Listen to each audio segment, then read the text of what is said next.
Welcome back to another technical deep dive here in the debug zone. Today we're tackling a big question and breaking it down with insights from other users. Hopefully this clears up some misconceptions and helps you get the answer you need. So buckle up, stay a little curious, and let's jump right in.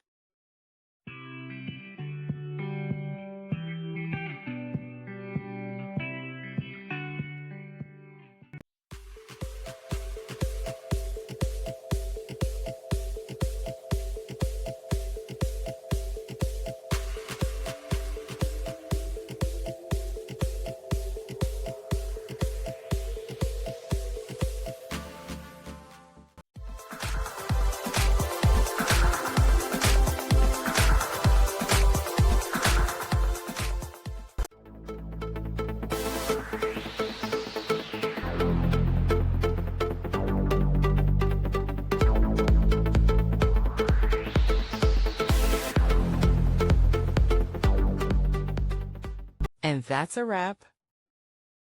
I hope you found the answer you were looking for. If you did, take a second to hit that subscribe button. It really helps out. And let me know in the comments which solution worked best for you. See you next time in the debug zone.